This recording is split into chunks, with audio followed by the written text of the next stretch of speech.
मगरमच्छों के बारे में सबसे पहली बात हमें जो याद रखनी है वो ये है कि मगरमच्छ रेप्टाइल वर्ग का जीव है। रेप्टाइल वर्ग में जो जानवर आते हैं वो हैं जैसे कछुआ, सांप, छिपकली और मगरमच्छ जैसे जानवर। और रेप्टाइल वर्ग में भी मगरमच्छ क्रोकोडिलिडाई परिवार का जीव है। तो रेप्टाइल वर्ग और क्रोकोडिलिडाई परिवार, रेप्टाइल वर्ग और क्रोकोडिलिडाई परिवार का जीव है मगरमच्छ। दूसरी बात, मगरमच्छ सेमी एक्वाटिक जीव है और कॉर्निवोरस जीव है। तो मगरमच्छ सेमी एक्वाटिक कॉर्निवोरस जीव है। सेमी एक्वाटिक मतलब होता है ऐसे जीव जो पानी में भी रह सकते हैं, जमीन पर भी रह सकते हैं। ऐसे जीवों को सेमी एक्वाटिक जीव कहा जाता है, अर्धजलीय जीव कहा जाता है। और कॉर्निवोरस जीव का मतलब है ऐसे जीव, ऐसे जानवर जो मांस खाते हैं, शिकार करते हैं, मांस खाते हैं, यानी मांसाहारी होते हैं। कॉर्निवोरस जीव यानी मांसाहारी। तो मगरमच्छ एक कॉर्निवोरस जीव है।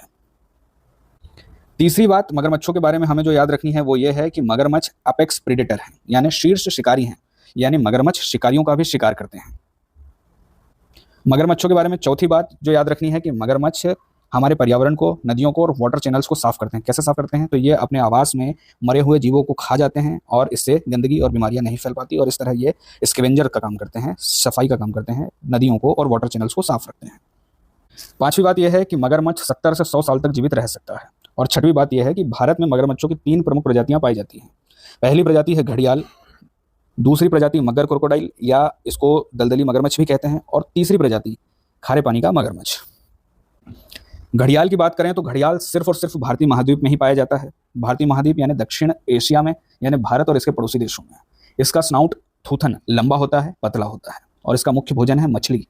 यह पाया जाता है भारत में चंबल नदी में, गंगा नदी में, ब्रह्मपुत्र नदी में। तो इस एरिया में घड़ियाल पाए जाते हैं। इसका IUCN की रेड लिस्ट में कंजर्वेशन स्टेटस है, क्रिटिकली इंडेंजर्ड यानी CR, और साइट्स की CITES साइट्स की लिस्ट में, पहली लिस्ट में इसको सूचीबद्ध किया गया है। इसका मतलब है कि यह बहुत ज़्यादा ज़रूरी और खतरों का सामना कर रहा एक जानवर है, और इसके अंतर्राष्ट्रीय व्यापार पर प्रतिबंध है। मगर क्रोकोडाइल या दलदली मगरमच्छ की बात करें तो यह पाया जाता है भारत, पाकिस्तान, श्रीलंका, नेपाल और ईरान जैसे देशों में। इसका स्नाउट चौड़ा होता है और यह पाया जाता है झीलों में और तालाबों में। IUCN की रेड लिस्ट में वल्नरेबल है और साइट्स में अपेंडिक्स 1 में सूचीबद्ध है। खारे पानी के मगरमच्छ की बात करें तो यह लगभग 7 मीटर का सबसे लंबा जीवित रेप्टाइल है, सबसे लंबा जीवित सरीसृप है। खारे पानी में भी रह सकता है और मीठे पानी में भी रह सकता है। खारे पानी का मगरमच्छ अधिकांशतः समुद्र तटीय इलाकों में पाया जाता है, क्योंकि यहाँ पर खारा पानी होता है, और खारे पानी का मगरमच्छ इस पानी के खारेपन को सहन कर सकता है, क्योंकि उसमें उसके शरीर में इस प्रकार की विशेष ग्रंथियाँ होती हैं। भारत में यह पाया जाता है सुंदरबन में, जो कि पश्चिम बंगाल वाले इलाके में है, और भीतरकनिका उड़ीसा में है, और अंडमान निकोबार के आसपास। IUCN की रेड लिस्ट में लीस्ट कंसर्न है, यानी बहुत आबादी है, चिंता की कोई बात नहीं है, और साइट्स की पहली सूची में पाया जाता है, यानी इसके अंतर्राष्ट्रीय व्यापार पर प्रतिबंध है। भारत के अलावा विश्व के दूसरे हिस्सों में मगरमच्छ की दूसरी प्रजातियां पाई जाती है, जैसे कि अफ्रीका में नाइल क्रोकोडाइल, कैरेबियन और अमेरिका वाले इलाके में अमेरिकन क्रोकोडाइल, दक्षिण पूर्व एशिया में सियामीज क्रोकोडाइल, और फिलीपींस वाले इलाके में फिलीपाइन क्रोकोडाइल। विश्व में संरक्षण की स्थिति पर देखें तो IUCN की रेड लिस्ट में घड़ियाल क्रिटिकल इंडेंजर्ड है, CR, मगर वल्नरेबल है, VU, और खारे पानी का मगरमच्छ लीस्ट कंसर्न है, LC। साइट्स की सूची में तीनों प्रकार के मगरमच्छ अपेंडिक्स 1 में पाए जाते हैं। भारत में संरक्षण की बात करें तो भारत में घड़ियालों को और मगर क्रोकोडाइल को और खारे पानी के मगरमच्छ को वाइल्ड लाइफ प्रोटेक्शन एक्ट की शेड्यूल 1 में रखा गया है।